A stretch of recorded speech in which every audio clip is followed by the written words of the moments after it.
지금부터 제7회 아시아 투데이 에너지 혁신 포럼 패널 토론을 시작하도록 하겠습니다.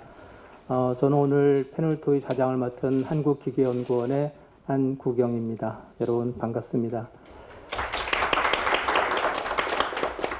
먼저 코로나로 부득이 비대면으로 이렇게 포럼을 진행하게 되어서요. 그 점 양해 부탁드리고요. 최근에 이제 가보면 여러 가지 형태로 이렇게 비대면 세미나 또는 이제 포럼을 하고 있는데요. 오늘은 특별히 프로에 그 참석자들이 없는, 기자님들은 계시네요. 없는 이제 그러한 그 포럼이었어요. 저도 좀 이런 포럼은 처음 또 하게 되어서 좀 당황스럽기도 하고, 그래서 이제 참석자들이 안 계시기 때문에 또 질의도 여기 계신 패널분들한테 질의를 해주셔야 되고 또 답을 해주셔야 되고 또 이런 상황입니다. 그래서 아마 조금 어색하실 수가 있는데 좀 양해를 부탁드리겠습니다. 안내 자료를 보셔서 아시겠지만 이번 에너지 혁신 포럼의 주제는 수소경제 과제와 전망, 그 중에도 대한민국 수소경제 시대 이끌 리더는 누구냐, 이게 이제 주제가 되고요. 아마 이제 수소가 친환경 중심의 글로벌 패러다임의 현실을 공유하고 또 수소 경제 기반 구축을 위한 진입 과제들을 조명해 보면서 아마 한편으로는 수소차 보급 확산 그리고 효과적인 이행을 위한 제언 등을 통해서 수소 경제 달성을 위한 과제와 해결 방안들에 대해서 한번 오늘 논의해 보도록 그렇게 하겠습니다. 오늘 이제 사전 행사도 이제 코로나 때문에 없었기 때문에 제가 잠시 좀 인사를 드리겠습니다. 먼저 이 토론회를 주최해 주신 송갑석 더불어민주당 의원님께 감사를 드리고요. 그리고 토론회를 주관해 주신 아시아투데이 송희준 회장님을 비롯한 관계자 여러분, 그리고 에너지경제연구원, 그리고 후원하여 주신 산업통상자원부, 환경부 관계자 여러분께도 감사를 드리겠습니다. 이제 지금 이제 주제 토론을 이제 하셨기 때문에 지금부터는 그 주제 발표를 해주지 않으신 네 분의 이제 최원우 과장님, 김천수 본부장님, 그리고 고종석 실장님, 그리고 정상열 팀장님께서 그 수소 산업의 이제 현황 그리고 그 부처라든가 기업의 이제 그 실적이라든가 추진 계획에 대해서 한 5분 정도씩 발표를 듣고 그런 다음에 그 질의응답을 하도록 그렇게 진행을 하겠습니다. 그러면 먼저 제 옆에 계신 최은호 과장님께 먼저 부처의 실적 및 계획에 대해서 좀 부탁을 드리겠습니다. 예, 소개받은 산업통상자원부 신에너지산업과 최현호 과장입니다. 저도 이 비대면 포럼을 요새 계속 다니는데요, 조금은 어색하긴 하더라고요. 지금 앞에서 이제 그 발표를 좀 많이들 다 해주시고, 그러고 이제 그런 내용들에 대해서 이제 지금 좌장께서 말씀해주신 바와 같이 산업부에서 이제 추진하고 있는 수소와 관련된 수소 경제와 관련된 이제 추진 실적과 앞으로 이제 방향 뭐 이런 이야기를 조금 더 해달라고 하셨는데요. 저희가 이렇게 발표하시는 분들 네 가지 이제 발표를 받았을 때 저희가 생각하는 지향점이 되게 뚜렷한 것 같습니다. 결국에는 이제 그린 수소로 가야 한다는 그런 이제 지향점인 것 같은데요. 사실 정부가 이제 작년 1월달에 이제 로드맵을 발표를 하고 거기서 이제 로드맵에 따라서 지금 정책을 추진을 하고 있습니다. 그 이후에 뭐 표준화라든지 안전이라든지 그다음에 수소 충전소 분야와 관련된 한 6건 정도의 저희가 이제 정책 발표를 했었고요. 올해 7월부터는 지금 수소경제위원회가 이제 법상으로 물론 법은 발효가 내년 2월부터 되지만 그 전에 이제 총리 훈령을 제정을 해서 수소경제위원회 컨트롤 타워를 역할을 하고 있고요. 7월 같은 경우에는 지금 우리 장관님 축사에서도 말씀을 하셨지만 수소경제 생태계와 관련된 정책들을 이제 발표를 했었고요. 그 다음에 10월 2차 회의에서는 저희가 수소 의무화 제도와 관련된 사항들을 이제 발표를 했었습니다. 그래서 최근에 이제 작년에 저희가 수소경제 로드맵을 발표를 하고 난 다음에 한 2년 정도가 이제 지난 상황인데요. 이 수소경제 로드맵이 사실 그 40년까지 이제 계획을 세우고 그거에 따라서 이제 정책 이제 툴들을 갖다가 저희가 발표를 했었고 2년이 지난 시점에서 많은 또 상황 변화가 있어서 저희가 그 부분이 이제 미진한 부분들에 대해서는 좀 더 보완을 해야겠다 이런 생각을 가지고 있습니다. 그래서 요번에 이제 그 수소경제위원회에서 발표를 했던 그런 수소 관련된 이제 의무화제도 이런 것들이 이제 조금 시작이라고 보면 될 것 같은데요. 저희가 조금 빠졌던 부분이 한 두세 가지 정도로 이제 요약이 될 것 같은데요. 첫 번째는 지금 토론하셨던 발표하셨던 분들도 계속 이야기를 하셨던 이제 그린 수소와 관련된 사항들을 갖다가 어떻게 정부가 이끌어 나가야 될까 하는 그런 부분들이 이제 좀 보완이 필요하다고 생각을 하고 있습니다. 저희가 로드맵에서 발표한 거는 2030년도 같은 경우는 이제 부생 그린 그다음에 해외 수소 이 3종의 수소로 전체 수소 수요의 한 50% 정도를 이제 공급을 하겠다는 그런 목표였고요. 그다음에 40년도 같은 경우는 이 3종 수소를 세 가지 종류의 수소를 한 70% 정도 이제 공급을 하겠다는 그런 목표를 제시했었습니다. 아직 뭐 구체적으로 그린 수소 비율이라든지 그다음에 부생수소 비율이라든지 이런 것들은 그때 제시를 못했는데요. 앞으로 정책 지향점이 결국엔 그린 수소라는 방향으로 봤을 때 재생에너지와의 연계성을 다 고려를 해서 저희가 이제 그쪽 부분에 대해서도 좀 검토를 이제 시작을 해야 될 것 같고요. 그다음에 이제 그 수소경제 로드맵을 발표한 이후에 또 다른 두 번째 사항으로 저희가 조금 미진하다고 보는 부분이 이제 그 일본 같은 경우는 이제 그 브루나이에서 사실 그 액상 상태 이제 수소를 이제 일본에서 운반을 성공을 한 그런 이제 그런 그 케이스가 있었습니다. 그래서 저희도 사실 이 액화라든지 액상이라든지 이제 수소의 저장 운송 분야에 대해서도 사실 로드맵에서 그때 저희가 그렇게 크게 많이 다루지 못했는데 그 부분에 대해서도 어쨌든 저희가 이제 조금 한번 검토를 하고 기업들이 이제 투자할 방향이라든지 이런 거에 대해서 이제 검토를 해야겠다는 그런 생각입니다. 누차 말씀드렸듯이 이제 결국에는 그린 수소의 목표 지향점이 있는데요. 그것들을 위해서 최근에는 우리 그 발표에서는 나왔지만 6월 정도에 저희가 한 30개 기업이 모여 있는 해외 그린 수소를 갖다가 수입하기 위한 플랫폼을 만들었습니다. 저희 목표는 30년도에는 경제성 있는 그린 수소를 해외로부터 이제 갖고 오겠다는 그런 생각을 가지고 있고요. 그거에 따라서 뭐 이제 컨설팅상을 통해서 비즈니스 모델을 이제 개발을 할 예정이고 아마 22년부터는 그렇게 만들어진 비즈니스 모델에 따라서 기업들이 조인트 벤처 같은 걸 만들어서 30년을 목표로 일단 그린 수소를 도입할 수 있는 방안에 대해서 좀 비즈니스화하는 그런 이제 생각을 갖고 있고요. 두 번째로는 사실 최근에 저희가 그와 관련된 예를 들어서 수소를 운반할 수 있는 선박이라든지 그런 기술 개발들이 저희가 좀 활발하게 이루어지고 있는 분야입니다. 산업부 자체적으로도 예산이 이제 뭐 올해보다는 작년 내년도 같은 경우 이제 많이 늘었고요. 수소 관련된 분야가.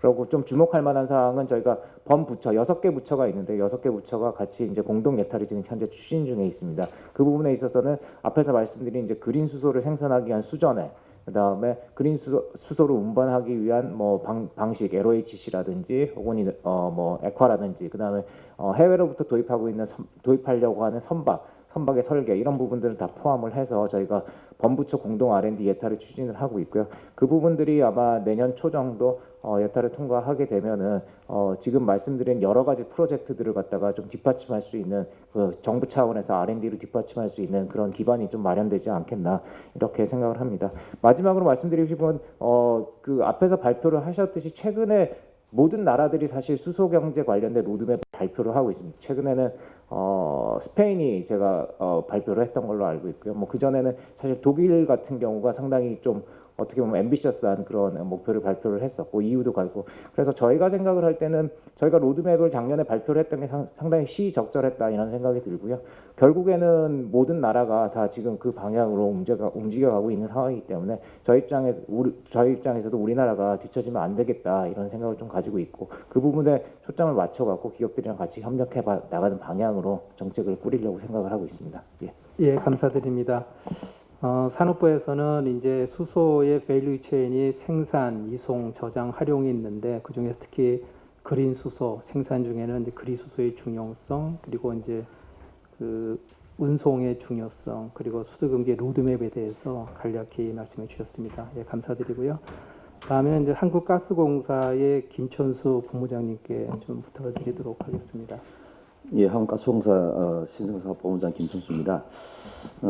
앞에 발표자 두 분께서 특히 우리 김재긴 박사님하고 권낙현 실장님 말씀하신 그 내용에 상당히 저희들이 동감하면서 거기에 맞추어서 제가 좀 말씀드리고 싶은 것은 왜 공기업체인 한국가스공사가 수소 산업에 상당히 많은 전력을 기울이고 있느냐 이 부분에서 좀 모두 먼저 말씀드리고 저희 회사에 현재 진행되고 있는 분야를 좀 말씀드리겠습니다.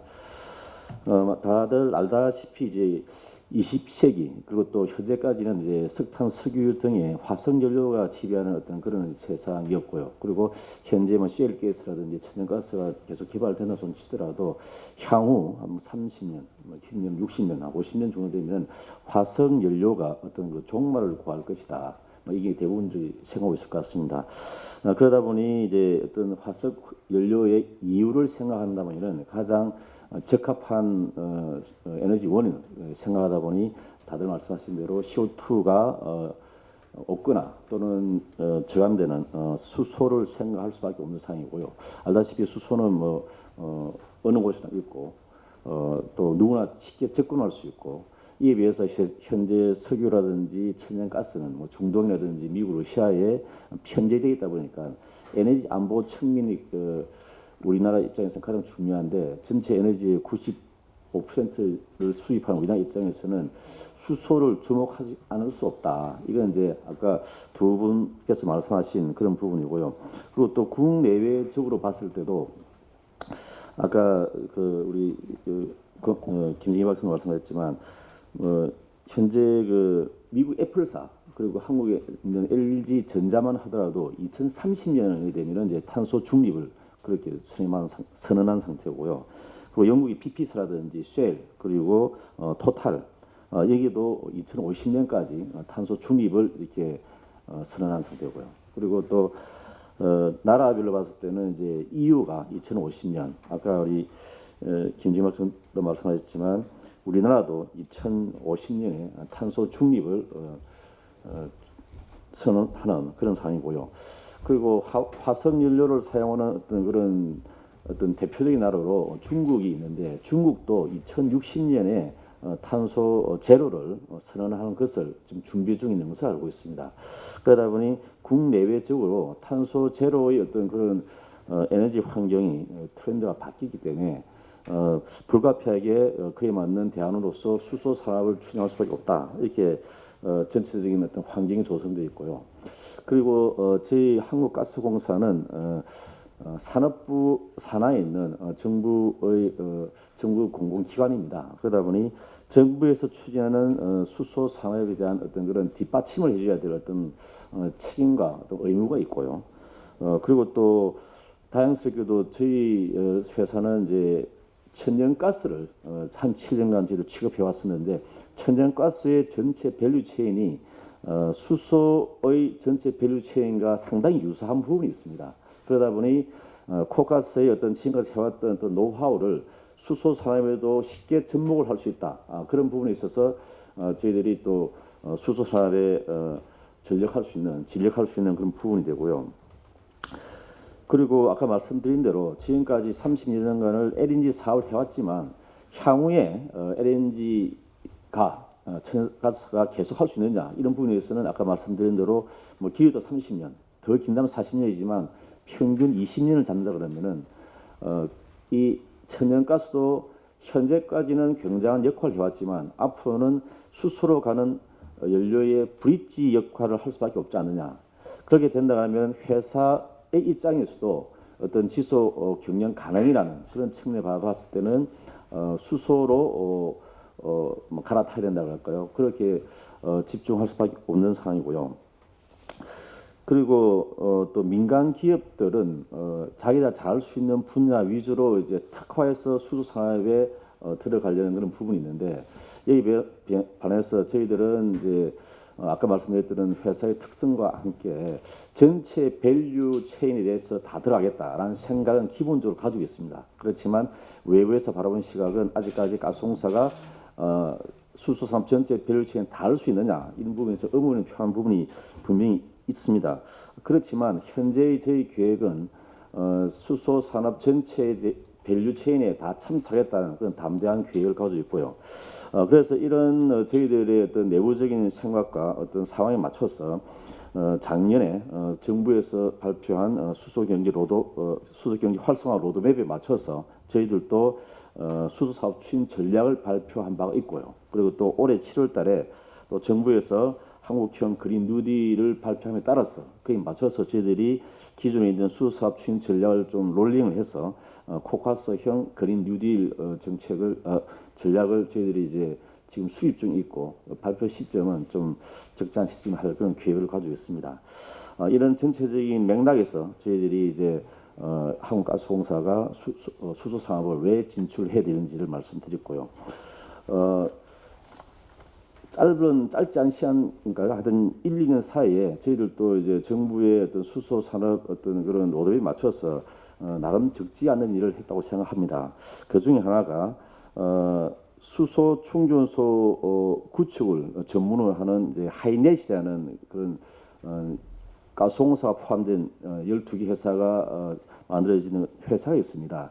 여기에 우리 회사 한국가스공사가 28.5%의 지분을 가지고 있고 나머지는 민간 지분이 있지만 어쨌든간에 일대 주주가 공적 지분을 가진 회사이기 때문에 저희들은 자회사를 생각하고 있고 이 자회사를 통해서 2022년까지 100개의 충전소를 구축하려고 생각을 가지고 있습니다. 현재 2019년부터 매년 20개 정도를 해서 2022년도에 이제 100개를 구축한다는 생각인데요. 작년 올해 포함해서 각각 현재 40개의 구축 목표를 세웠고 현재 6개가 운영 중에 있고 나머지 24개는 34개는 지금 구축 중에 있습니다. 그렇기 때문에 이게 순조롭게 된다 그러면은 2022년 되면은 이제 100개의 충전소가 운영되거나 구축 중이 될 것이고요. 그리고 저희 자체적으로도 정부의 수소 시설 어떤 그런 프로그램 맞춰가지고 중대형 수소 생산 기지 2개를 저희들이 정부 보조금을 받아서 창원과 광주에 저희들이 이제 수소 생산 기지를 저희들이 이제 하는 것으로 정부로부터 보조금을 받게 되었습니다. 그래서 2022년 말까지 충전소 수소 생산 기지를 구축할 계획을 했고요. 그리고 지난 7월달에 정부로부터 수소 전담 기관으로 유통 전담 기관으로 선정이 돼서 수소의 수급 관리, 가격 유지 등에 대한 어떤 그런 역무를 정부로부터 부여받았습니다. 그리고 향후 계획으로서는 저희들이 아까 말씀드렸던 수소 한국판 그린 뉴딜에 맞춰가지고 저희들이 이제 코가스형 그린 뉴딜을 수립 중에 있는데 그 중에 대부분이 수소와 관련 부분입니다. 중요한 걸 말씀드린다면 저희들은 특히 수소의 생산 공급 체계 구축에 좀 인바를 하고자 합니다. 그 중에 대표적인 것이 추출용 수소 생산 기지를 2030년까지 25개를 짓겠다는 생각이고요. 그리고 또 정부에서도 말씀하셨고 또 우리 전문가분께서 말씀하셨지만 수소 경제의 궁극적인 목적이 해외로부터 그린 수소를 도입하는 것이기 때문에 여기 맞춰서 저희들도 해외로부터 그린 수소 제조 및 도입에 역점을 두겠다 그런 부분이 있고요. 그리고 현재의 국내에서는 대부분이 이제 부생 또는 추출 수소로 그린 수소의 활성화된까지 감당해야 되는데 그걸 위해서는 저희들은 추출 수소 위주의 액화 수소를 좀 추진하고자 합니다. 그래서 액화 수소 생산 기지를 4개를 짓고 그리고 수송 부분에서도 유통 부분에서도 기존의 TT로 공급하는 것보다는 액화된 상태로 유통시키는 것이 여러 가지 면에서 경제적이기 때문에 액화 수송 그리고 지하로 기체를 수송하는 배관 건립에 저희들도 포커스를 두고 있고요. 그리고 한국판 그린 뉴딜 정책 중에 하나가 친환경 모빌리티 확대의 어떤 확대가 있습니다. 여기 맞춰서 수소 경제, 특히 수송용 수소 경제를 활성화를 위해서는 아까 현대에서 말씀하셨지만 차량 보급을 위해서는 기본적인 것이 수소 충전소의 확대 보급입니다. 여기 맞춰서 우리 그 하이넷 외에 하이네트 수준을 구축하는 100기 외에 자체적으로도 저희들이 전국에 30개의 수소 충전소를 30년까지 짓는 계획을 가지고 있습니다. 네, 여기까지 말씀드리겠습니다. 감사합니다. 한국가스공사의 할 계획 실적에 대해서 상세하게 잘 말씀해 주셨고요. 가스공사는 이제 도시가스, 가스뿐만 아니라 수소 사업을 할 수 있도록 법적인 절차도 완료가 되어서 아마 향후에 수소 산업에 큰 역할을 할 걸로 생각하고 있습니다. 네, 다음에는 고정석 SK가스 성장 전략 시장님께 드리겠습니다. 예, SK가스에서 성장 전략 실장 맡고 있는 고정석입니다.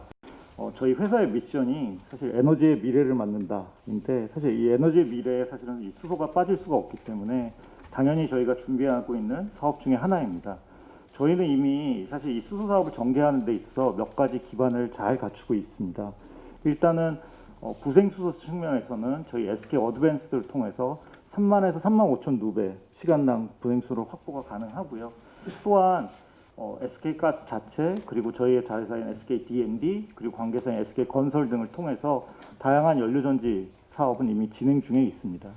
그렇지만 중요한 건 이 수소 생태계가 정말 커지려면 오늘도 많이 얘기된 모빌리티가 가야 되는 거고 그러기 위해서는 앞에서도 많이 말씀하셨지만 액화수소의 중요성을 당연히 중요합니다. 그래서 저희는 액화수소 중심으로 준비하고 있고 검토 중에 있는데요. 저희는 이 액화수소를 준비하는 데 있어서 결국 울산에서 저희가 LNG 터미널을 구축 중에 있기 때문에 이 LNG 터미널에 나오는 지금은 버려지고 있는 LNG 냉여를 활용함으로써 액화에 드는 비용을 감소함으로써 조금은 더 이 수소 모빌리티가 경제성을 갖출 수 있는 그런 강점이 있다고 생각합니다. 그리고 또 다른 측면에서는 결국에는 모빌리티가 오려면 결국 달과 닭가를 문제에서 그 충전소의 이슈가 있고요. 저희는 LPG 충전소를 한 500개 정도의 네트워크를 보유하고 있고 저희는 이런 수소 충전소를 놓는 데는 많이들 가보셨겠지만 상당한 면적이 필요하다고 생각합니다. 그런 면에서 안전거리를 많이 확보할 수 있는 LPG 충전소 그리고 또한 수소를 다루다 보면 안전관리 인력이라는 부분이 있는데 그런 면에서 오펙스를 또한 운영 비용을 절감하는 측면에서도 LPG 충전소가 어떻게 보면 최적의 장소가 될 수 있다라고 생각을 하고 있고 그런 부분에 있어서 검토 중에 있습니다. 물론 장기적으로는 SK가스 자체도 LPG를 원래는 수입하고 국내 트레이딩도 하고 국내 유통하는 마케팅하는 회사인데요. 그런 부분에 있어서 저희가 터미널에 어떻게 보면 수소 탱크를 놓고 수소를 수입하고 유통시키는 부분까지도 그린 수소를 유통시키는 부분까지도 장기적인 픽처 안에는 있는 것 같습니다. 그리고 이 생태계가 앞에서 우리 박사님들도 말씀하시고 그랬죠. 사실 혼자 만들기는 산업이라는 게 어떻게 혼자 만들 수 있는 거가 아니기 때문에 사실은 다른 업체들과 협력해서 해야 되는 것 같고요. 그런 차원에서 최근에는 이제 코아이젠 사업의 MOU에도 참여를 했고 또 국내 스타트업입니다. 국내 스타트업 중에 하이리움에 대해서도 MOU 체결하고 투자도 하고 하면서 업계와 어떻게 보면 협력을 통해서 이 생태계를 만드는데 기여할 수 있도록 하겠습니다. 예, 이상입니다. 감사합니다. 예, SK가스 이제 수소 충전소가 이제 이 부지 문제라든가 안전 문제 여러 가지가 있는데 아마 SK가스는 LPG, LNG 충전소가 많이 있기 때문에 수소 충전소를 이렇게 융복합하는 그런 쪽으로 많이 지금 노력을 하고 있고요. 아마 SK가스가 앞으로 수소 산업에 기여하는 바를 크게 아마 기대해도 좋을 것 같습니다. 다음은 정상열 효성중공업 산업설비영업팀장님께 부탁을 드리도록 하겠습니다. 안녕하십니까. 저는 효성중공업 산업설비영업팀장 정상열입니다. 먼저 저희 효성그룹에서는 수소 관련 신재생 에너지 사업 관련해서 고압용기 핵심 소재인 탄소섬유를 생산하고 있고요. 풍력 사업, ESS 사업, 가스 충전 사업 같은 다양한 이제 사업을 진행하고 있는데요. 저희가 그 수소 관련된 사업은 효성중공업에서 좀 진행을 하고 있고요. 저희는 현대차가 2000년부터 수소차를 개발할 때 저희도 같이 최초로 수소 충전소를 이제 현대자동차에 공급하면서 같이 그 고생했던 그런 생각도 나고요. 그렇게 해서 저희가 이제 한 20년 전부터 가스 충전 사업에 이제 충전 사업을 진행해 오면서 뭐 CNG 충전 사업, 수소 충전 사업 계속해서 저희가 이제 20년 동안 진행해 오고 있는데요. 먼저 수소 충전 사업에 대해서 설명을 드리면 저희는 지금 현재 운영되고 있는 충전소 중에서 한 17개소 소가 저희가 이제 공급한 충전소고요. 충전소 초기 보급했을 때 거의 모든 충전소가 저희 효성에서 보급된 충전소여서 상당히 지금 뭐 저희가 여러 가지 시행착오도 많이 겪고 있습니다. 그래서 뭐 이 자리를 빌어서 넥소를 타고 계신 분들이나 충전의 불편함을 느끼신 분들한테 대단히 죄송하게 생각을 하는데요. 일단 저희도 이제 하이넷이라는 충전소를 보급하는 그 그룹에 포함되어 있고요. 지금 열심히 보급을 하려고 노력을 하고 있습니다. 근데 여러 가지 이제 국민들의 어떤 수소에 대한 인식과 여러 가지 이제 충전의 불편함 뭐 이런 것들이 초기에 굉장히 어려웠던 부분들이었고요. 이제 소비자분들은 넥소를 이제 비싼 돈 주고 사셔서 충전소에 오시면 왜 충전이 안 되냐라는 부분의 어떤 인식이 굉장히 되게 힘들었던 부분들이 있었습니다. 왜냐하면 수소 충전소는 일반 주유소와는 다르게 시간당 충전할 수 있는 양이 한계가 있고 하루에 충전할 수 있는 양이 한계가 있는데 소비자분들은 그런 부분들에 대해서 이제 이해를 많이 못하신 부분들이 있어서 그런 차원에서 굉장히 저희가 좀 어려움 많이 겪었고 또 하나는 이제 충전소 건설 비용이 과도하게 이제 많이 지금 비싼 상황인데 그런 부분들 때문에 저희가 뭐 2개, 3개 라인으로 충전소 설치를 하고 싶지만 예산 부족이나 이런 것들 때문에 이제 초기 보급할 때는 이제 싱글 라인으로만 보급을 했기 때문에 이제 고장이나 이런 것들이 문제가 생기면 소비자들이 왜 이제 충전이 안 되냐는 그런 부분들에 대해서 대처하기가 굉장히 어려웠었습니다. 그래서 충전소가 초기 저희가 건설했을 때 대비 현재로서는 굉장히 많이 개선이 되고 많이 성능이 좋아지고 있고 뭐 아직까지 100% 완벽하다고 볼 수는 없지만 향후 1, 2년 이내에는 충전소가 안정된 품질을 가지고 소비자들 충전하시는 부분에 대해서 문제가 없을 거라 생각이 듭니다.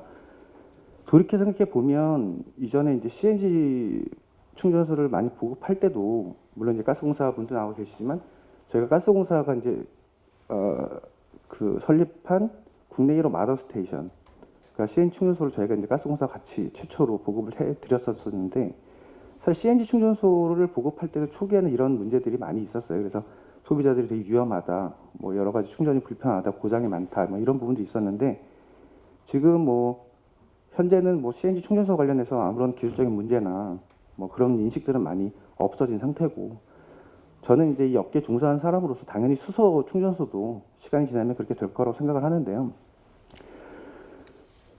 지금 저희 충전소 업계 쪽에서 가장 이제 큰 이슈는 사실은 해외에서도 충전소가 많이 보급돼 있고 국내에도 많이 보급돼 있지만 사실 해외에서는 충전소가 보급됐다 하더라도 하루에 충전하는 차량 대수가 지극히 낮습니다.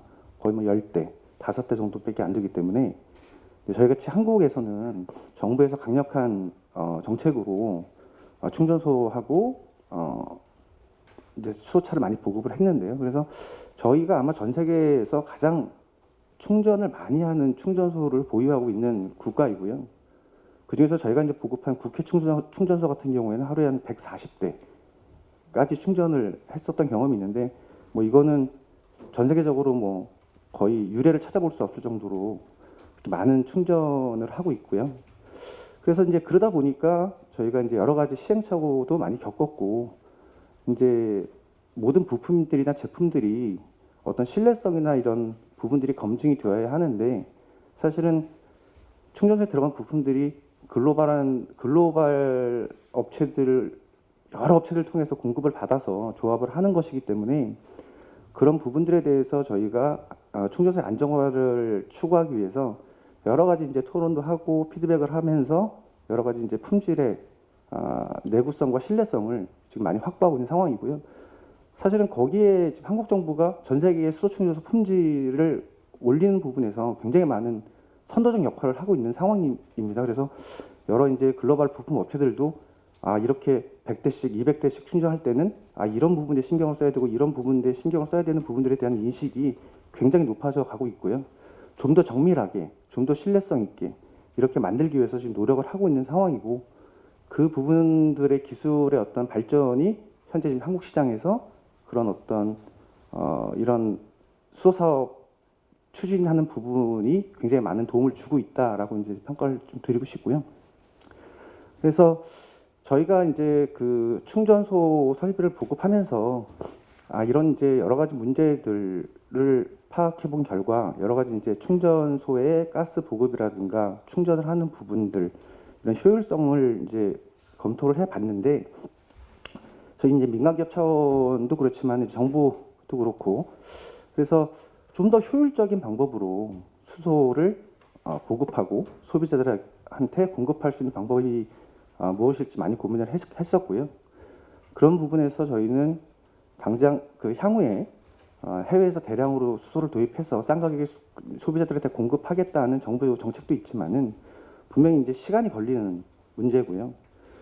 그 중간의 텀을 어떻게 하면 극복할 수 있을까라는 고민을 했었고 그 고민의 결과로 기체수소 충전소 말고 액체수소 충전소를 보급하는 것이 승용차라든가 특히 대형차, 상용차들이 충전하는 부분에 대해서 굉장히 경쟁력을 확보할 수 있겠다는 판단을 했고 그래서 저희는 이제 린데하고 같이 국내에 30톤짜리 액화 플랜트를 건설해서 23년도부터 액화 수소를 공급할 계획을 세웠습니다. 그래서 여러 가지 이제 작업들을 진행 중에 있고요. 설계도 진행 중에 있고 그래서 저희가 좀 더 정부 정책에 맞춰서 저희가 좀 더 효율적이고 경쟁력 있고 경제성 있는 수소를 생산해서 공급하는 방향으로 민간기업 차원에서 노력해야 된다는 생각을 하고 있고요. 정부가 그린 뉴딜을 발표한 이후에 여러 이제 정유 4사라든가 여러 대기업들이 이 사업들에 참여해 주셔서 요즘 수소 산업이 굉장히 활력을 띠고 있고 여러 부분들에서 이제 여러 가지 다양한 가능성들을 보여주시고 있는데 이런 어떤 부분들이 정부의 정책과 같이 시너지 효과를 낼 수 있도록 좀 민간기업 차원에서 열심히 노력을 하겠습니다. 이상입니다. 네, 감사합니다.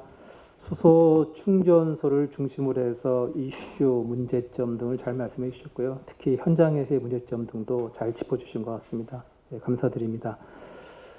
그럼 지금부터 이제 서두에 제가 말씀드린 것처럼 그 프로의 참석자가 없는 비대면 포럼이기 때문에 패널 분들이 이제 다른 패널 분들한테 질의를 하고 또 이렇게 응답을 하는 방식으로 진행을 하도록 그렇게 하겠습니다. 각 패널 분당 한 분당 먼저 그 하나의 질문만 이렇게 할 수 있도록 기회를 드리고요. 아마 평소에 궁금했던 그런 사안들을 질의할 수 있는 좋은 기회가 되는 것 같습니다. 질문은 뭐 발제자나 지정 토론자를 좀 지정해 주셔도 좋고요. 만약에 일반적으로 이렇게 이슈가 있으시면은 아마 이슈를 내주시면은 저희가 함께 생각해보는 그런 시간을 갖도록 하겠습니다. 그럼 어느 분이 먼저 좀 질의해 주실까요? 제가 이제 그 수소 경제 관련된 일을 쭉 하다가 이제 아직까지는 사실 정부 보조금이 상당히 많이 들어가는 그런 이제 상황입니다. 그래서 이제 장기적으로 저희가 볼 때는 뭐 로드맵에서 제시를 했지만 어떤 생태계가 자발적으로 굴러가기 위해서 위한 일단 시기가 일단 도래를 해야 된다고 생각하고 그거에 맞춰서 이제 정부 지원금이라든지 보조금 같은 것들은 이제 점점 줄여나가는 방향으로 논의가 이제 진행이 될 거로 생각은 하고 있습니다. 그래서 제가 우리 그 박승찬 그 상무님한테 뭐 조금 질문 하나 드리고 싶은 거는요. 지금 사실 현대차가 상용급으로 지금 승용차로 이제 출시를 하고 있는 넥소 같은 경우는 대략 한 7,700만 원 정도의 정부 보조금 2,250만 원, 그다음 지자체 보조금이 최대한 2천만 원 정도까지 이제 가서 소비자가 한 4천만 원대 이제 구입을 할 수 있는 그런 상황입니다. 지금은 양산 체제가 대략 한 저가 듣기로는 한 1년에 한 10,000대 정도의 생산 라인을 이제 가지고 있는 걸로 알고 있는데요. 정부 입장에서는 사실 장기적으로 차가 많이 생산이 되는 제가 이제 생산 라인이 확대되면은 결국엔 규모의 경제에 의해서 이제 원가가 많이 떨어질 예정이고 그 상황에 따라서 이제 정부 보조금도 탄력적으로 아마 운영이 돼야 된다고 이렇게 생각을 합니다. 그래서 현대차가 조금 생산하시는 대략 한 3만 대 혹은 10만 대 라인 정도가 물론 이제 수요가 가장 중요하겠지만 그 정도 라인에 이제 도래 시기하고 그 다음에 앞으로 그렇게 된다 그러면 이제 원가 절감이 한 어느 정도 이루어져서 정부 보조금이 어느 정도 이제 축소가 돼야 되는지 뭐 이런 조금 생각을 또 갖고 있으실 걸로 생각이 되는데요. 그런 부분에 대해서 조금 한번 설명을 해주시고 그다음에 상용차가 상당히 중요한 역할을 할 거로 생각을 합니다. 그 과정에 상용차 같은 경우는 현재는 이제 저상 버스 모델만 이제 나와 있는 상태고 10톤 정도 이제 트럭이 나와 있는 상태인데 사실 저희 입장에서도 지자체에 보급을 하는 데 있어서 저상 버스만으로는 사실 다양한 그런 그 버스가 공급이 되지 않고 있기 때문에 고상이라든지 한 23톤 정도의 이제 상용차 트럭 정도의 이제 그 출시라든지 이런 것들에 대해서 사실 그 지자체가 중앙정부에 문의하는 경우가 많습니다. 그런 부분에 대해서도 조금 한번 설명을 더 해주시면은 들으시는 분들이 아마 앞으로 수소 경제가 어떻게 갈지에 대해서 좀 더 그림을 좀 더 구체적으로 가져가시지 않을까 그렇게 생각이 됩니다. 예.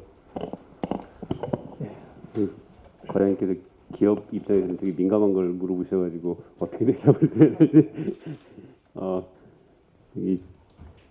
좀 예시적으로 말씀을 드리면요, 저희가 2000년 초반부터 연료전지차를 개발했다고 말씀을 드렸었는데 그 당시에 연료전지 차 한 대 꾸며가지고 테스트해서 스택 하나 망가뜨리는데 몇백 시간밖에 운전을 못했다고 그러더라고요. 저희 선배님들 얘기를 들어보면은. 근데 그렇게 해서 몇백 시간 운전해서 스택 하나 날려먹는 가격이 서울의 아파트 가격 한 채 날려먹는 가격이라고 그렇습니다. 근데 어찌됐든 간에 그런 투자를 거쳐가지고 투싼 출시할 때 가격 대비 넥소 출시할 때 가격이 시스템 재료비가 반 이하로 줄어들었었고요. 그래서 지금 넥소 가격이 지금 그 과장님 말씀하신 가격으로 저희들이 소비자께 공급을 해드리고 있는데 장사하는 사람 믿지고 판다는 말은 못 믿는다고 하지만 사실 그 가격도 현대차 입장에서는 아직도 투자를 하고 있는 가격이긴 합니다. 저희 궁극적인 목적은 아까 이제 저희 라이프 사이클 잠깐 보여드렸는데 2013년도에 투싼, 2018년도에 넥소 그러면 자동차 회사가 보통 라이프 사이클 5년 가져가기 때문에 예측을 지금 저희들이 뭔가를 준비하고 있을 거라고 예측을 하실 거고요. 23년도에 이제 또 새로운 걸 보실 수 있을 겁니다. 지금 23년도에 출시하는 시스템 가격은 저희 연구소 목표가 내구는 2배로 올리고요. 재료비는 반으로 줄이는 겁니다. 지금 시스템 가격이 넥소 대비해서 다음 4세 23년도에 나오는 것들은 더 반으로 줄어들 거고요. 이렇게 말씀드리면은 저기 엔지니어 분들 노력이 얼마나 많이 들어가는지를 예상을 하실 거예요. 엔지니어링 해보신 분들 입장에서는. 그 다음에 과장님 말씀하신 것처럼 5만 대, 10만 대 기점이 자동차 회사한테는 되게 양산 그 매스 물량을 확보하는 기점에서 되게 중요한 이정표가 되는데 저희들이 23년도에 신시스템을 장착한 새로운 차가 나오고 25년, 6년 시점 되면은 연산 10만 대 터닝을 할 거라고 저희들은 예측을 하고 있습니다. 지금 현재로서는요. 그렇게 되면은 아마 재료비는 지금의 반 이하 23년도에 반으로 떨구고 그 뒤로 한 2년 뒤에 매스 물량까지 받쳐준다 그러면은 또 더 떨어질 수 있는 여지가 있어서 저희들은 궁극적인 목표는요. 배터리 전기차하고 가격을 같이 가져가는 게 저희 궁극적인 목적입니다. 물론 내연기관하고 비교하면은 아직은 뭐 2030년까지도 내연기관 차하고 비교해서는 가격 경쟁은 안 되는 건 맞고요. 근데 저희가 배터리하고 공존한다고 말씀드렸기 때문에 공존하기 위한 전제 조건으로서 배터리차 가격하고 수소연료차 가격을 같이 가져갈 수 있도록 기술 개발들을 열심히 하고 있습니다. 그 다음에 라인업 말씀을 해주셨는데요. 사실 지금 그 과장님 스위스 트럭 그 다음에 저상 버스 이것도 저희 엔지니어링 입장에서는 자동차 회사 입장에서는 몇 대 안 팔리는 거를 시장에 내놓기 위해서 진짜 엄청난 투자를 하고 있고 맨아웃을 투입하고 있는 상황이어서요. 저희도 가는 방향이 대형 트럭이라는 거는 잡고 있습니다. 그래서 스위스 트럭 소개 드렸던 거고요. 그다음에 버스 같은 경우에도 저상 버스를 넘어서야 됩니다. 그래서 코치버스라고 이제 흔히들 얘기하는데 우리식으로 따지면 고속버스죠. 이 고속버스 가져가야 되는 거고요. 그러기 위해서 분기점이 되는 그 스위스 트럭 자체가 저희들한테는 되게 이정표가 되는 트럭입니다. 거기서 저희 시스템이 스위스 산악 지형에서 원활하게 운전해 준다고 그러면 아마 이 코치버스에 들어가는 것들은 이제 시간 문제가 되는 거고요. 나름대로 저희 이 연구소에서는 넥수에 들어가는 시스템, 그 다음에 차세대 넥수에 들어가는 시스템, 지금 현재 트럭에 들어가는 시스템, 그 다음에 앞으로 트럭에 들어가는 시스템 해가지고 시스템 베리에이션이 되게 많아져 있는 상태입니다. 그래서 보다 더 내구가 더 증대된 시스템, 보다 더 가격이 싼 시스템 해가지고 플랜 세워가지고 지금 개발을 하고 있습니다. 2025년 정도 되면은 더 자주 수차를 보실 수 있으리라고 판단하고 있습니다. 예, 감사합니다. 그 과장님이 질문하셨길래 저도 현대차에 좀 추가 질문을 드리면요. 그 현대는 이제 승용차 넥소를 비롯해서 엑시언트라는 이제 트럭도 상용하는 등 그 국가의 수소 경제 활성화 추진에 크게 기여하고 있다고 생각을 하는데요. 이런 질문을 하시는 분들이 많아요. 수소 승용차는 현대 넥소, 토요타의 미라이, 그리고 혼다의 클래리티밖에 없는데 왜 유럽이나 미국 같은 나라에서는 그런 굴지의 자동차 회사가 왜 수소 승용 그 연료전지를 개발해서 차에 운영하지 않는지 그런 질문하시는 분들이 많아서 제가 질문을 좀 드리고요. 또 하나는 그 넥소가 나온 지가 이제 몇 년 되는데 그 후속 모델에 대해서도 또 많은 분들이 관심을 가지시는데 그 후속 모델이 어떻게 언제쯤 나오는지도 좀 같이 말씀해 주시면 감사하겠습니다. 후속 모델은 아까 말씀드린 23년도 5년, 2013년, 18년, 23년 지금 타겟팅하고 있고요. 그다음에 제가 아까 발표에서 잠깐 말씀드렸지만 2000년대 초반에 미국 캘리포니아 주 정부 그다음에 미국 에너지성 프로젝트 때문에 미국 빅3 그 당시 빅3죠. GM, 포드, 혼다, 크라이슬러까지 포함하고 그다음에 혼다 그 당시에 이제 일본 빅3 혼다, 닛산, 토요타 그다음에 한국 현대자동차 포함해가지고 국제적인 프로그램을 돌렸었는데 다 중간에 너무 이게 되겠냐 하는 그 회의적인 시각 가지고 왜냐하면 몇백십억밖에 못 버티고 가격이 워낙 비싸니까 되겠냐는 시각 가지고 다 포기한 걸 저희들이 해낸 겁니다 지금. 그래서 지금 뭐 폭스바겐이나 BMW나 뭐 아우디 이런 쪽으로도 지금 저희들이 디스커션 하고 있고 정말 아우디하고 제휴맺은 것까지 저희들이 발표를 했고 실제적으로 협업을 하고 있듯이. 지금 OEM들이 연료전지 시장을 저희 수준까지 따라오려면은 저희들이 예측하기에는 길면 8년, 짧으면 5년 정도의 기술 격차가 있다고 저희들은 자신 있게 말씀드립니다. 이게 기존의 자동차 회사들이 하고 싶어서 지금부터 하자 해가지고 자동차 보통 개발하는데 한 40개월 정도 걸리거든요. 그럼 2년 안에 정말로 우리 수준의 차를 내놓을 수 있느냐 하는 이슈 이게 트랩에 걸려버린 겁니다. 기술 트랩에. 그래서 폭스바겐 같은 경우에는 지금도 배터리 하겠다고 연료전지를 안 하겠다고 선언을 하고 있는데 저희들이 보는 시각은 좀 폭스바겐도 좀 위험한 초이스를 하지 않았느냐. 제가 앞에서 말씀드린 것처럼 공존을 해야 되기 때문에요. 그렇게 지금 저희들은 판단을 하고 있습니다. 오히려 지금 저희들이 예의주시하는 것은 중국 업체들이에요. 중국 업체들은 한다만 하는 업체들이잖아요. 그다음에 워낙에 물량으로 밀어붙이고 있고 돈으로 밀어붙이고 있기 때문에 중국 업체들이 오히려 예의주시해서 이들이 어떻게 따라올지에 대해서 촉각을 곤두세우고 있고 그다음에 오히려 유럽이나 미국 OEM들은 아직은 저희 속된 표현으로 아직은 배터리를 너무 의존하지 않느냐 하는 그런 생각을 가지고 있습니다. 예, 감사합니다. 충분히 답이 된 것 같고요. 혹시 김재경 박사님 질의 수소가 앞으로 어떤 방향으로 가야 되느냐. 물론 이제 수소 경제의 활용 분야도 중요하지만 결국 이제 수소를 어떻게 공급하느냐가 좀 중요하다고 생각이 되고요. 그 중에서 이제 그 방향은 앞서 이제 계속 설명드렸던 것처럼 그린 수소로 가야 된다라고 생각하고 있습니다. 근데 이제 저희도 이제 그린 수소로 가기 위해서 어떤 전략이 필요하냐를 고민하다 보니까 결국에는 이제 해외 도입 정도로 지금 이렇게 생각하고 있는데 그럼에도 불구하고 국내에서도 그린 수소 생산은 좀 필요하지 않나.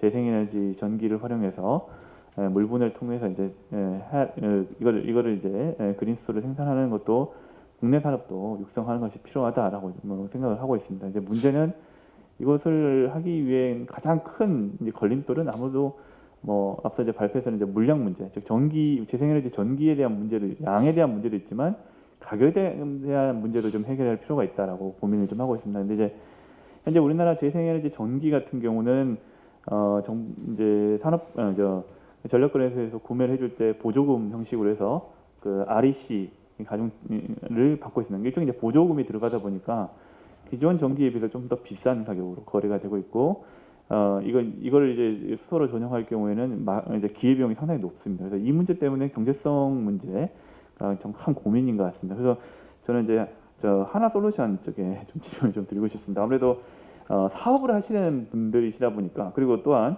이제 최근에 이제 미국 쪽에 이렇게 관심을 가지고 이쪽 태양광과 연계해서 그린 수소 사업이라든가 이런 것들도 한번 진출 계획들도 발표하시고 하다 보시면 이제 사업성 관점에서 이 그린 수소 사업 관련된 아마 검토들을 또 해보셨을 거라고 생각이 들고, 또 관련해서 솔루션도 아마 좀 이렇게 생각을 해보셨을 거라고 생각됩는데, 제가 보기에는 미국이라든가 또 뭐 다른 나라에 비해서 우리나라 가지고 있는 이 재생에너지 기반 이제 수준의 사업에 좀 이렇게 불리한 점들, 이것들을 어떻게 극복할 수 있을지, 혹시 어떤 전략이라든가 또는 어떤 솔루션 또는 가지고 계시고 있는 어떤 보관이라든가 이런 것이 있으면 함께 좀 공유를 좀 해주시기를 좀 부탁을 좀 드리고 싶습니다. 안녕하십니까. 솔루션의 유석 차장입니다. 그 질문하신 부분은 저희도 많이 고민을 하고 있는 부분이긴 합니다. 실제로 저희가 생각하는 큰 그림에서 놓고 그린수소는 해외가 먼저라고 생각을 하고 있습니다. 국내 같은 경우는 그린수소를 생산하기 위해서 신재생을 투자해서 하는 그림은 그 자체가 아직까지는 성립할 수 없다고 판단을 하고 있고요. 따라서 그런 게 성립하기 위해서는 신재생 발전 비율이 커짐에 따라서 생기는 잉여 전력, 그 커텔먼트라고 하는 출력 제한 전기를 좀 값어치 있게 활용하는 기술을 접목시켜야 된다고 생각하고 있습니다. 그러기 위해서는 실제로 보면 신재생 발전 좀 약간 닭이 먼저냐 달걀이 먼저냐 이런 그림일 수도 있을 것 같은데요. 신재생 발전 비율이 커져서 일정 수준의 전기 양이 되고 그 규모가 됐을 때 저희가 좀 경쟁력 가격, 뭐 현재 심야 전기하고 같이 혼합을 했을 때 가동률 높이는 그림에서는 한 저희가 볼 때는 50원에서 40원 사이에서는 그린수소 만들었을 때 경쟁력이 나올 거라고 판단하고 있습니다. 그런 부분에서는 뭐 여러 가지 제주도에서 실증을 하고 있고, 현재 저희도 아직 초기 단계지만 그 강원도 쪽의 풍력과 같이 협력해서 그런 실증을 하는 모델을 검토를 하고 있습니다. 그래서 최소한 22년 정도까지는 기술 검증이 돼야지 국내에서 어떤 정도의 신재생 커테일먼트가 발생해서 어떻게 활용해서 전기를 만들었을 때 이게 부가가치가 발생할 수 있는지가 정확히 판단될 것 같습니다. 네, 감사합니다. 아까 김지경 박사님 발표 자료를 보면 이제 수소 생산이 무생수소, 이렇게 추출수소, 그린수소, 해수소가 나오는데요. 거기에 구체적으로 이제 그린수소를 계속 강조를 하시는데 그린수소가 몇 %라는 건 나오지가 않고 있습니다. 그래서 좀 이렇게 제가 궁금한 게 몇 년도가 되면 그린수소가 100%가 될 것 같은지, 또 그린수소가 궁극적으로 100%가 되는 게 맞는지 그 부분을 좀 말씀해 줄 수 있나요?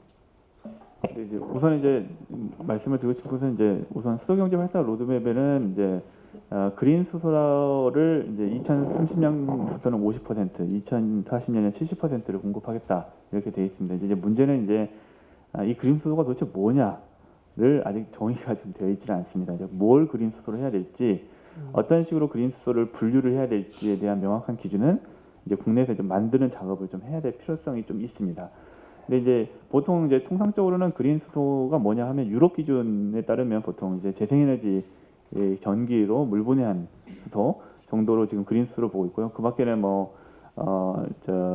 바이오매스를 활용하는 수소라든가 이거보다는 좀 더 그린 수소보다는 저탄소 수소라고 볼 수 있는 여러 가지 또 다른 대안들도 좀 존재하는 것 같습니다. 가령 천연가스 추출 방식이지만 CCS를 붙일 경우 보통 블루 수소라고 부르지만 이 같은 경우는 저탄소 수소일 수 있고요. 최근에는 또 원자력 업계에서는 또 이제 초고온 원자를 통한 또 수소 생산, 이거 같은 경우도 CO2 배출이 적기 때문에 이것도 저탄소 수소가 아니냐 이런 내용이 있습니다. 그래서 국내에서 우선 먼저 제가 생각하기에는 필요한 거는 뭘 이제 그린 수소로 할지, 또 어떤 것을 이제 저탄소 수소로 할지 아니면 일반 수소로 할지 이걸 분류 기준부터 만들어야 될 것 같고요. 최종적으로 사실 제가 아무리 고민을 해봐도 만약에 우리가 이제 궁극적으로 가야 될 방향은 재생에너지를 기반으로 한 이제 수소 체계로 가야 되는데, 현실적으로 국내에서 그렇게 지금 많은 양의 대규모로 생산을 해서 공급할 수 있는 여력이 있느냐에 대해서는 조금 회의적인 것 같습니다. 국내에서 재생에너지를 활용해서 이렇게 만들 수 있는 재생에너지 양이 자체가 부족하고요.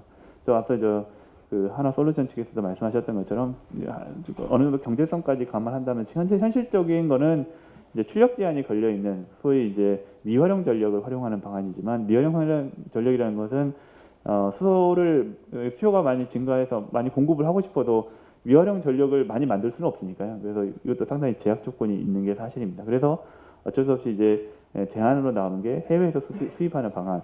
그래서 저희 뭐 그렇게 지금 나올 수밖에 없지 않을까라고 생각하고 있습니다. 그린 수소가 이제 이슈는 되고 있지만 이제 그 정의부터 시작해서 또 여러 가지 그 로드맵 등을 다시 한번 이렇게 점검해봐야 될 것 같습니다. 다음은 제가 권낙현 실장님 질의 좀 부탁드릴 텐데요. 지금 보니까 시간이 충분할 줄 알았는데 시간이 이렇게 많지 않기 때문에 질의를 좀 간단하게 해주시고 답도 이렇게 요점만 간단하게 해주시면 감사드리겠습니다. H2코리아 권낙현입니다. 제가 질의드릴 내용은 좀 간단하게 말씀드리겠습니다. 사실 그 수소 생산이나 그 유통 이런 부분 많이 말씀을 드렸고요.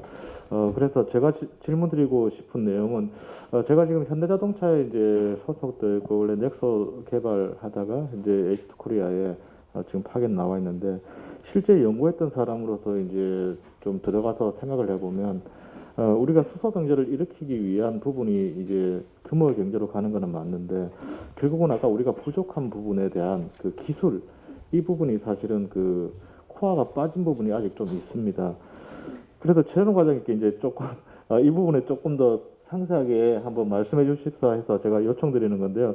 현재 핵심 기술 부분에 보면 아까 수전에도 이야기했지만 이제 부품 기술 국산화가 안 된 부분들이 사실 많습니다.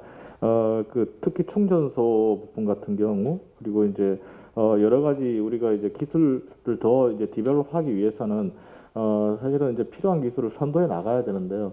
이 부분을 이제 육성하고 하는 부분에서 아까 말씀하신 대로 내년에 정부에서 예타를 준비하고 계신데 이 R&D 부분에 대해서 조금 설명을 해주신다면 도움이 될 것 같습니다. 예, 사실 지금 저희가 수소 경제를 전 주기적으로 본다 그러면은 생산해서 운송, 저장, 그다음에 활용하는 이렇게 큰 세 대목으로 이제 생각을 한번 해볼 수 있겠습니다. 활용 분야에서는 사실 수소 가스터빈이 아직 그 모든 나라가 뭐 경쟁 중인 관계지만 지금으로선 가장 최상의 기술이 이제 연료전지 기술이라고 생각을 하면 될 것 같고요. 우리 옆에 박사님도 와 계시지만 그 모빌리티 쪽에서는 저희가 사실 수소 연료전지 부분에서는 뭐 세계 최고의 지금 수준을 가지고 있고요. 그 다음에 연료전지가 가장 많이 쓰이는 부분이 이제 모빌리티하고 그 다음에 발전용인데요. 발전용 같은 경우도 저희가 이제 두산 퓨어셀 같은 경우는 원천 기술을 가지고 있습니다. 그 다음에 요번에 최근에 SK 건설에서 이제 미국 블룸 에너지의 기술을 가지고 이제 시장에 좀 뛰어든 상황입니다. 그래서 활용 부분에서는 사실 저희가 기술 성숙도가 많이 올라가 있는 상황이라고 보면 될 것 같고요. 단지 이제 지금 수소차를 충전하기 위한 충전소 이야기를 우리 권 시장님 말씀을 하셨는데 충전소는 전 세계가 사실 지금 초기 단계라고 보고 있습니다. 그래서 물론 유럽이 한 130개 정도 제일 많이 깔려 있지만 우리도 최근 아주 많은 빠른 속도로 충전소를 이제 전개를 하고 있는 그런 상황인데요. 그 충전소 같은 경우는 저희가 이제 기술 개발한 경우를 원가 기준으로 지금 한 42% 정도로 이제 보고 있습니다. 그리고 내년 정도만 70% 이상을 국산 이제 기술로 이제 대체를 가능할 거라고 생각되는데요. 아직까지는 시장의 신뢰라든지 트랙 레코드의 이제 문제 때문에 국산 기계가 그렇게 많이 보급되지 않고 있는 상황인 것 같습니다. 하지만 저희가 이제 그 정부 이제 보조금 사업하고 결합을 해서 R&D 되는 그런 국산 기계들이 조금 적용이 될 수 있도록 그렇게 이제 노력을 하고 있는 상황이고요. 활용 부분에서는 이제 그 정도 말씀을 드릴 수 있을 것 같고 저희가 이제 생산 분야에서는 저희가 석유화학 단지를 뭐 한 50년 동안 해왔던 그런 경험이 있습니다. 그래서 석유화학 쪽에서 주로 이제 수소가 부생수소가 많이 생산이 되고요. 그 다음에 LNG도 저희가 이제 다뤘던 그런 기술이 상당히 이제 발전돼 있는 상황이라서 생산 쪽에서는 어느 정도 저희가 가능성을 갖고 그렇게 이제 하고 있다고 보고 있고요. 이제 제일 취약한 부분이 지금으로선 저희가 운송하고 이제 저장 분야라고 조금 생각을 하고 있습니다. 운송하고 저장 분야에서는 제일 뭐 여러 가지 방법이 있겠지만 현재는 이제 기체로만 이제 운송을 하고 있는 상황인데요. 앞으로 장기적으로는 이제 액화, 그 다음에 LOHC라고 하는 이제 액상 형태로 이제 결국에는 운송을 해야 되는 그런 상황인 것 같습니다.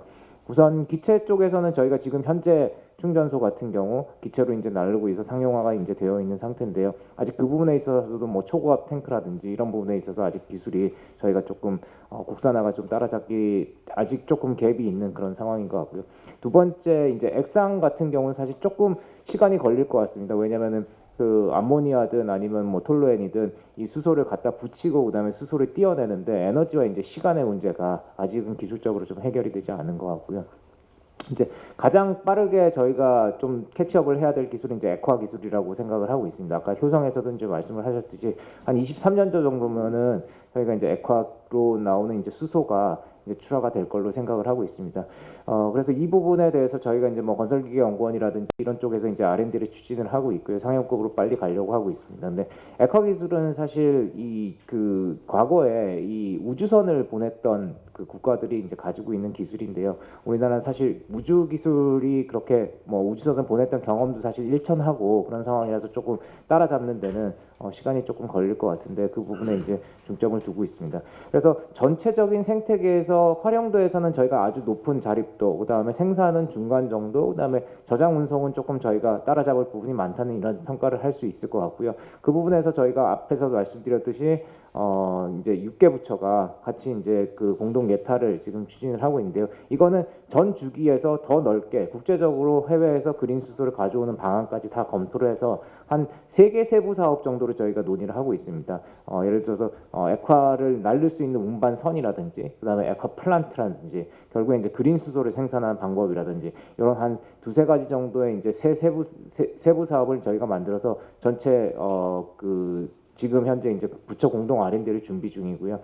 내년 초 정도 이제 예타가 추진이 되고 나면은 저희가 한 10년 정도 그 정도의 이제 기간을 가지고 일단 차근차근 이렇게 이제 관련된 부분에 이제 R&D 투자를 할 수 있게 그렇게 이제 여건이 마련이 될 것 같습니다.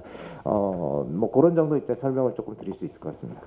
예, H2코리아의 권낙현 실장님이 질의해 주시고 산업배 최은호 과장님께서 답변해 주셨는데요. 그 H2코리아는 이제 정부가 수소경제 전담 기관을 3기관을 선정을 하였잖아요. 그래서 이제 진흥을 이제 H2코리아가 맡았고 유통은 여기 나오는 이제 가스공사 그리고 안전은 가스안전공사가 이렇게 맡아서 지금 진행을 하고 있고요. 아마 H2코리아는 수소 진흥 부분에 앞으로 많은 역할을 할 걸로 그렇게 생각을 하고 있습니다. 다음은 우리 현대 박순찬 실장님 질의 좀 부탁드릴까요? 다소 좀 앞서 나간 얘기일 수도 있을 것 같은데요. 지금 최 과장님 말씀해 주신 거 연장선인데 저는 이제 시스템을 전 세계에 돌아다니면서 팔아야 되는 미션을 가지고 막 돌아다니다 보면은 고객들이 아직은 연료전지를 맛을 이제 쉽게 얘기하면 맛을 보지 못하신 고객들을 대상으로 저희들이 맛을 보여드리고 이렇게 물건을 판매해야 되는 입장에서 패키지를 원하시는 고객들이 있어요. 그러니까 연료전지 시스템만 말고 충전소도 같이 좀 건설해주고 그다음에 그 오퍼레이션도 좀 같이 좀 해주고 그런 게 있어가지고 이렇게 이제 차 과장님 말씀하신 대로 기술 개발이 되면은 국내에서만 머물지 않고 이게 해외로 나갈 길들이 많거든요. 그래서 효성중공업에서도 혹시 해외 글로벌 사업 전개 계획이나 이런 것들이 있으신지 그다음에 하나 쪽도 그런 게 있으신지 좀 얘기 좀 들어보고 싶습니다. 예, 질문에 대해 답변드리겠습니다. 현재 그 수소 충전소는 물론 이제 현대차하고도 저희가 글로벌 거점 기지에 수소 충전소를 보급하는 부분들에 대해서 사실 몇 군데 논의는 하고 있는 부분들도 있고요. 사실은 수소차를 팔기 위해서 이제 선행돼야 되는 조건이 이제 수소 충전소인데 일단은 지금 저희는 적극적으로 해 보려고 노력은 하고 있는데 일단 어떻게든 간에 현대차가 추구하는 이제 수소 충전소의 조건이 이제 700바를 만족하는 안정적인 700바 충전을 만족하는 조건이 있기 때문에 그 조건 하에서 저희가 완벽하게 기술을 확보하고 그런 또 서비스 네트워크도 굉장히 중요한 부분이라서 그런 부분들을 충분히 고려해서 저희가 제가 아까 말씀드렸지만 향후 한 1-2년 이내에는 충전소 품질이 굉장히 안정화될 거라고 예상을 하기 때문에 그런 부분에 대해서 적극적으로 좀 진출을 생각하고 있습니다. 예, 감사드리고요. 예, 다음은 그 하나솔루션의 유주석 차장님께 질의할 수 있는 기회를 드리도록 하겠습니다. 예, 부탁드립니다. 예, 제가 질문 드릴 거는 그 전문템을 다 드리는 걸 수도 있을 것 같고요. 또 그 정책 관련돼서는 최 과장님이 답변해 주시면 좋겠습니다. 그 그린수 관점에서 보면 해외 풍부한 신재생 에너지를 활용해서 수소를 생산하는 게 원가적인 관점에서 가장 적합하다고 판단하고 있습니다. 근데 이제 그걸 이송하는 관점에서 기술적 한계, 그다음에 경제성을 따져보면 아직까지는 뭐 기술적 발전, 그다음에 신기술 개발 뭐 여러 가지 필요할 것 같은데요. 저희가 보는 관점은 액상, 그다음에 암모니아 이 두 가지 관점에서 놓고 봤을 때 어느 게 더 적절할지 아니면 어떤 기술적으로 전개될지에 대해서 뭐 의견이 있으시면 좀 청취하고 싶습니다. 과장님. 예. 그 앞에서도 말씀을 드렸듯이 저희가 이제 활용 분야하고 생산 분야는 어느 정도 되어 있지만 이제 저장 운송 분야가 상당히 제일 어려운 부분인 것 같습니다.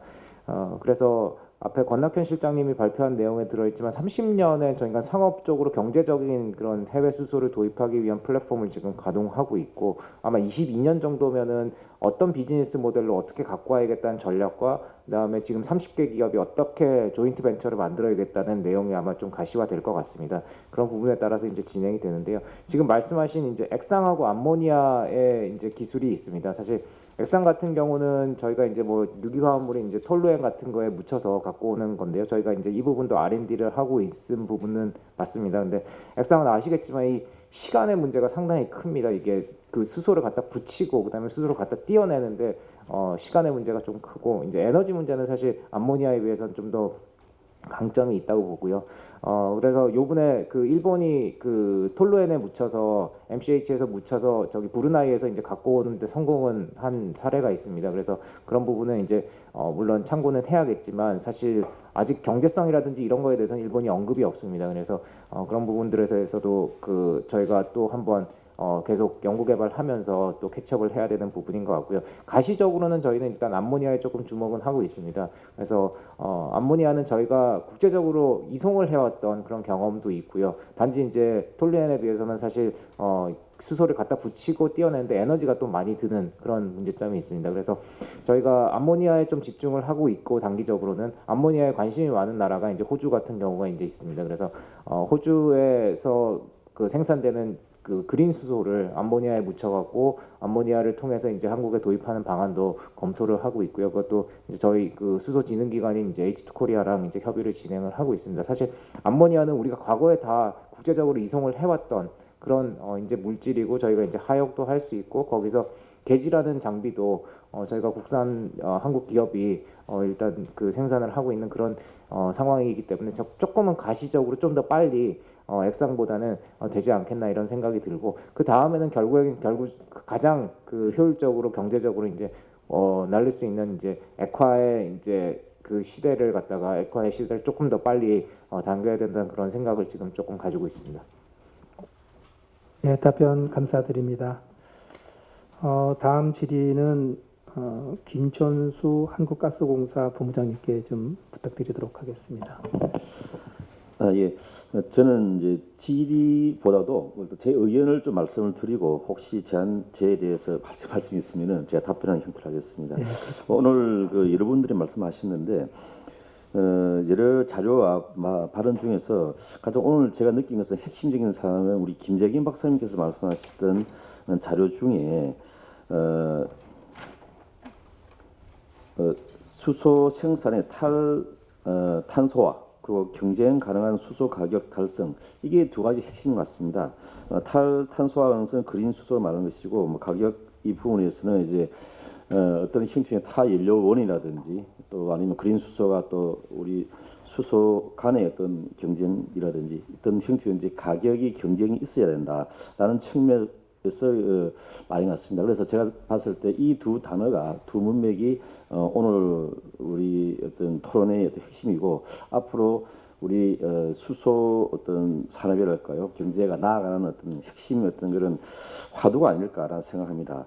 그런 측면에서 지난 10월 15일 날 2차 수소 경제위원회에서 아주 제 입장에서 획기적인 갈목할 만한 어떤 성과가 나왔다고 생각합니다. 그 부분이 이제 가격 측면에서 지금까지 부생 수소와 향후 추출 수소의 물량 부분이 있어가지고 2025년도 되면은 기존의 부생 수소를 가지고는 소요 물량을 커버할 수 없다. 그렇다면 불가피하게 지금부터라도 추출 수소를 생산할 수밖에 없는 그런 구조고, 그런데 불행하게도 추출 수소의 대부분은 이제 천연가스로부터 개질을 하다 보니까 부생 수소에 비해서 제조 원가가 약 2,000원 정도, 1,500, 2,000원 정도가 더 많아지는 그런 꼴이 됐습니다. 그러다 보니 불가피하게 추출 수소를 사용할 수 없는 그런 상황이다 보니 가격을 안정화, 즉 저렴하기 위해서는 추출 수소의 원료인 천연가스를 낮출 수밖에 없는 그런 구조가 있는데,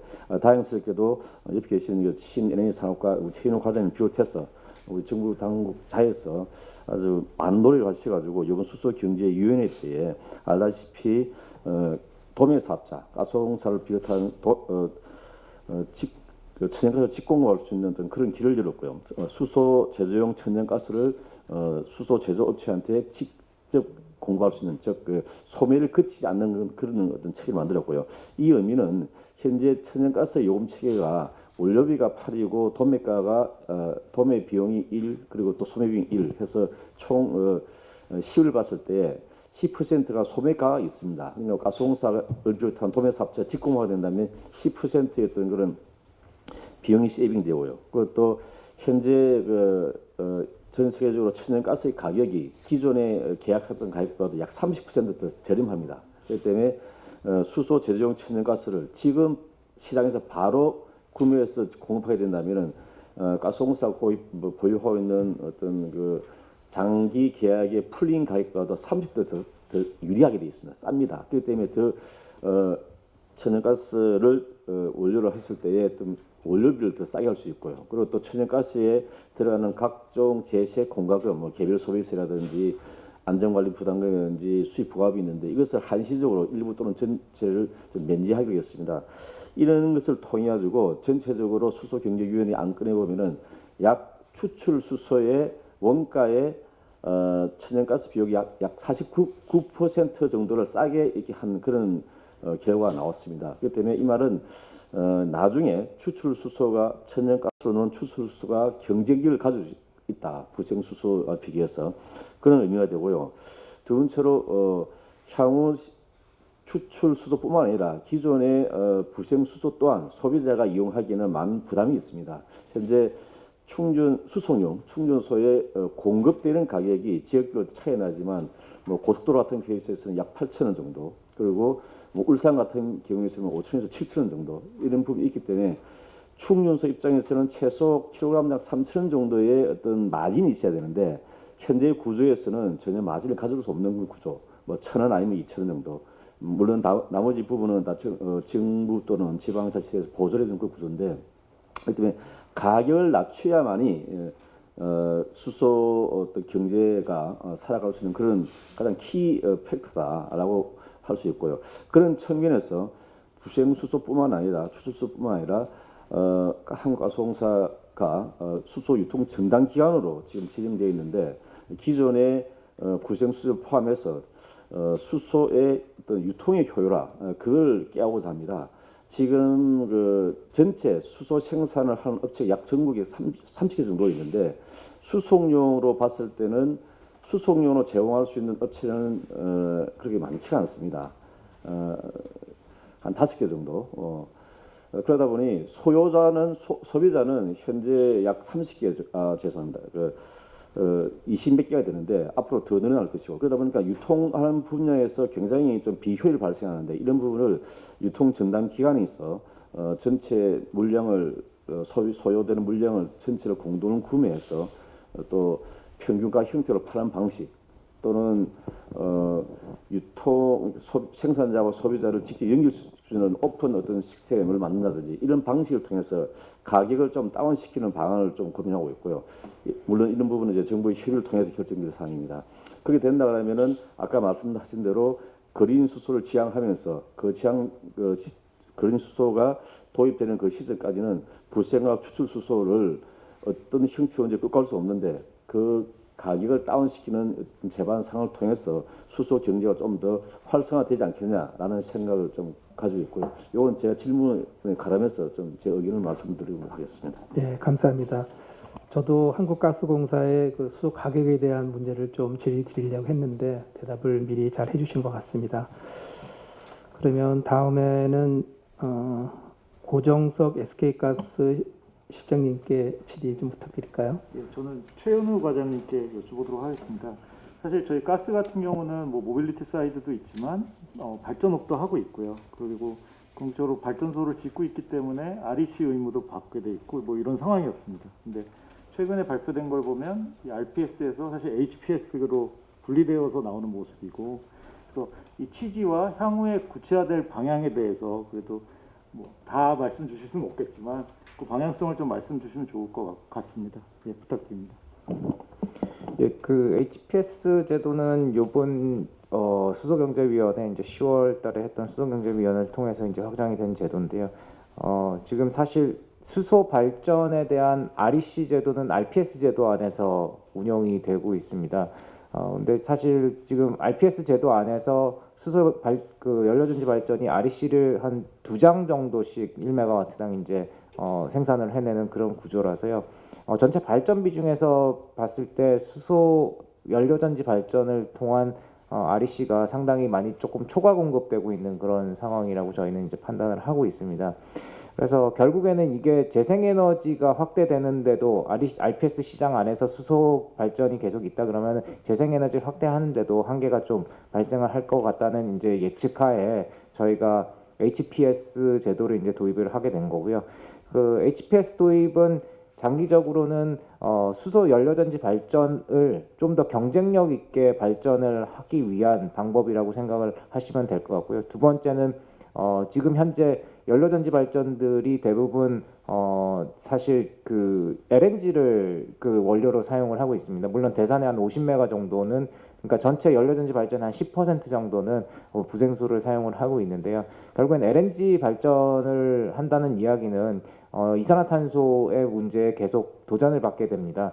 그런 도전을 조금 조기에 저희가 좀 뛰어넘기 위해서는 HPS 제도를 도입을 하면서 그린 수소라든지 이제 부생 수소에 대한 어떤 좀 메리트를 주는 방향으로 설계를 할 예정입니다. 그래서 2030년도에 그린 수소가 도입이 된다든지 생산이 된다는 일단 예측하에 지금부터 이제 HPS 적용받게 되는 이제 발전 사업자 같은 경우는 의무적으로 그린 수소에 대한 사용 계획이 아마 포함이 돼야 될 거고, 그거를 그린 수소를 생산하기 위한 노력이라는 것들이 이제 수소 연료전지 발전 사업자들이 또 병행을 해야 될 그런 부분들이라고 생각을 하고 있습니다. 그래서 장기적으로는 신재생 에너지도 시장을 활성화시키고, 그 다음에 수소 연료전지 발전 시장도 활성화하기 위해서 HPS 제도를 도입을 했고, 지금 현재 계획으로는 내년도 수소법의 개정이 좀 필요한 상황입니다. 수소법뿐만 아니라 전기사업법,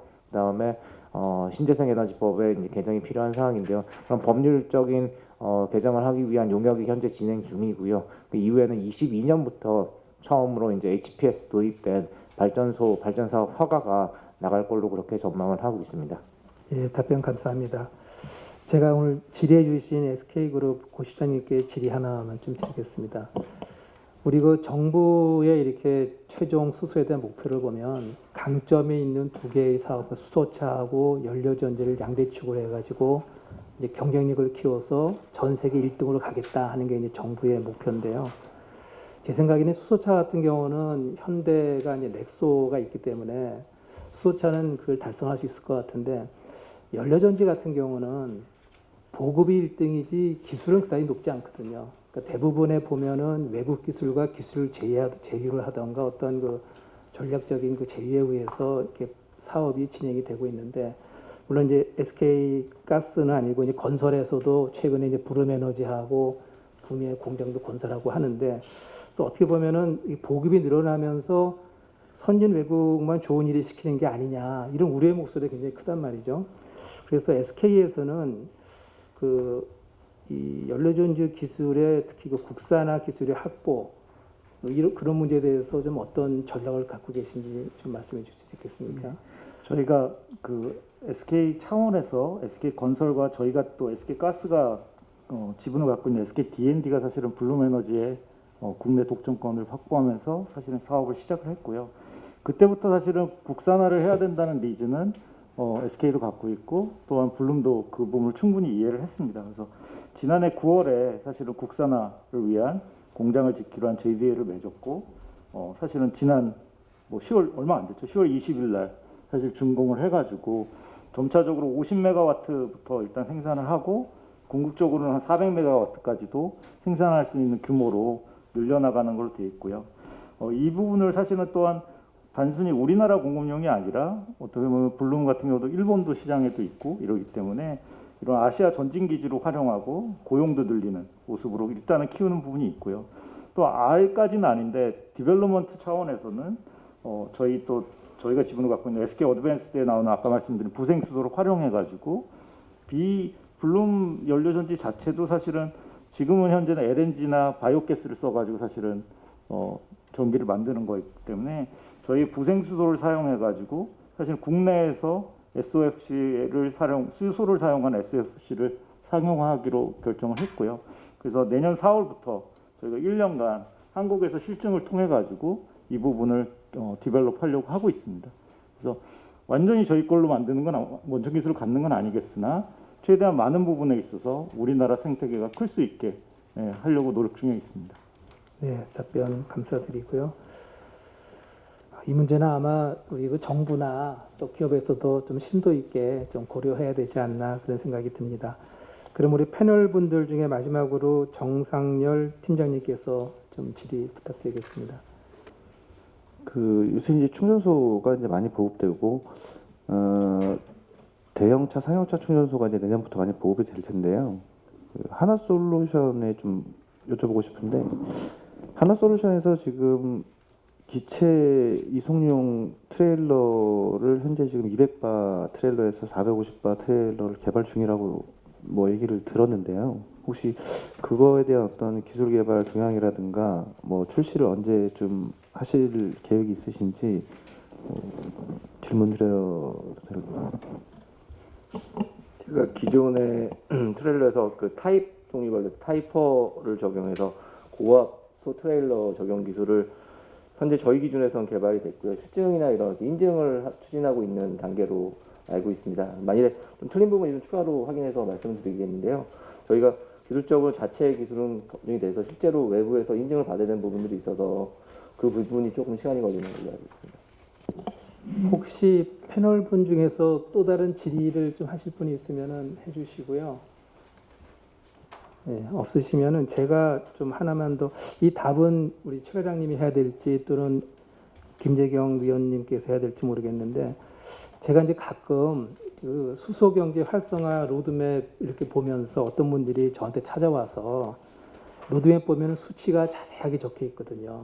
또는 예를 들면 수소차가 2030년에 85만 대를 하고 충전소는 660개를 하고 또 수소 가격은 4,000원으로 하고 또 연료전지는 2기가를 깔겠다고 돼 있어서 이제 그 수치를 보고서 와서 좀 사업을 해야 되겠는데 이 사업을 해도 되겠냐 이렇게 묻는 지인들이 간혹 있어요.